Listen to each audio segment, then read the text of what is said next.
This crosscut saw and my grandfather's axe are my two most important tools to keeping me warm at my cabin. I'm in the process of getting it ready for another long cold winter. So far I cleaned all the rust off the blade, I jointed all the teeth, I sharpened the cutters, and I also set and swedged the raker teeth. Today I will be setting the cutter teeth and then testing the saw out. So to set the cutter teeth, I made this tool called a sawset. And what it does is it puts a slight bend in the tooth. I also have the spider gauge, which I also made.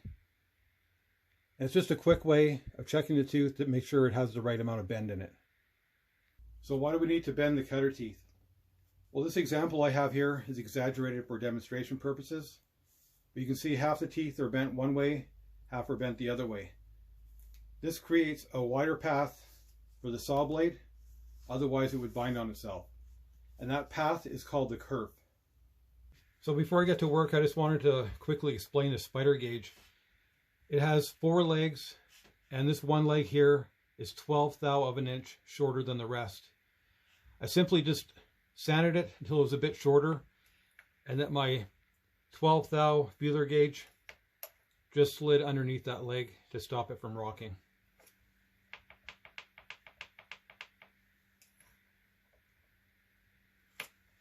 So we're ready to check these teeth with the spider gauge. So you place this longer leg, which is 1/12 of an inch shorter than the rest, and you place it near the top of the tooth. And if it rocks, you know that this tooth needs to be bent over more. I'm just going to check this next tooth, and it doesn't rock at all, so I know that that tooth is bent the right amount.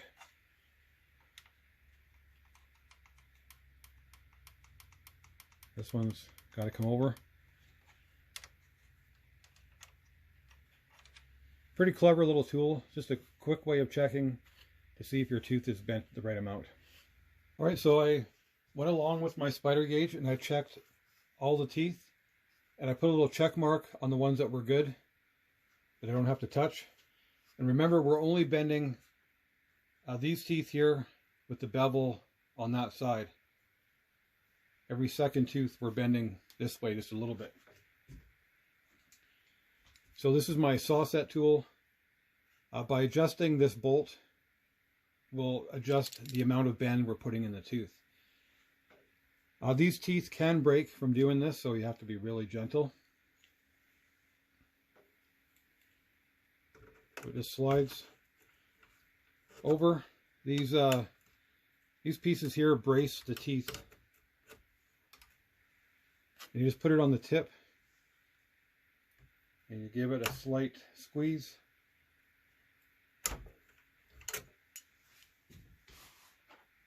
Then we're going to check it. Still rocking.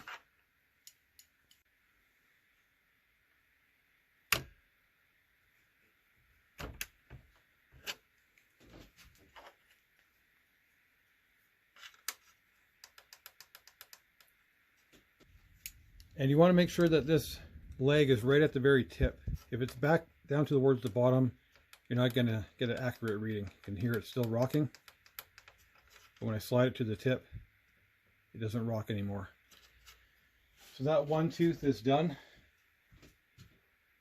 Gets a little check mark, and we'll keep going.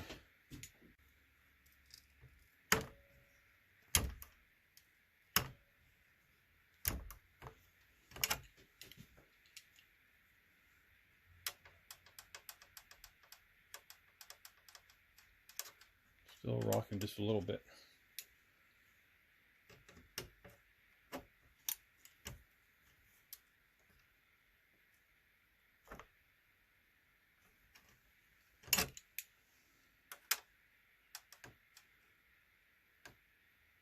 There, that one's good.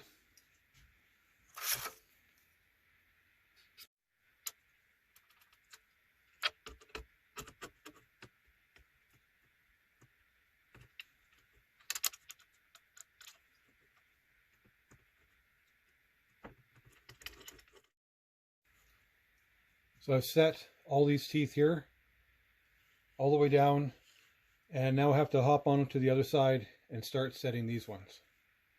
So before I hop over and start on the other side, I wanted to quickly show what you could do if you bent the tooth over too much. I have a little makeshift anvil, and you put it on the back of the tooth, and you just strike it very gently to bend the tooth back.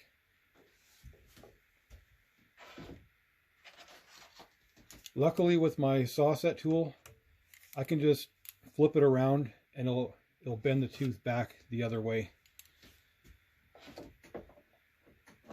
Back before I had my sawset tool, I used to set all the teeth just using some pliers and bending the tooth manually.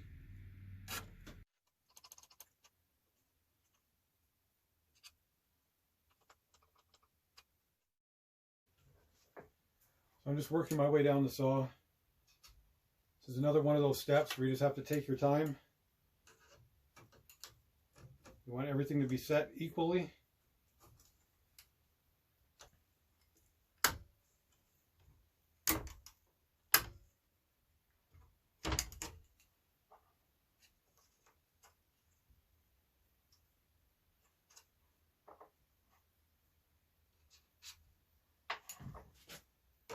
So this saw is all set.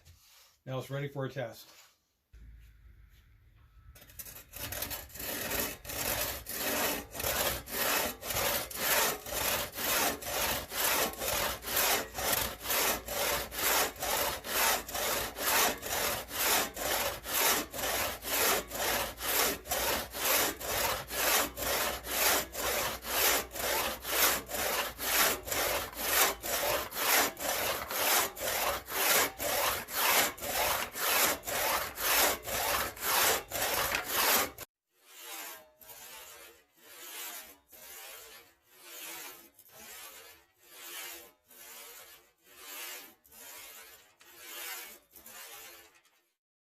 Well, I'm pretty satisfied with the way it's cutting.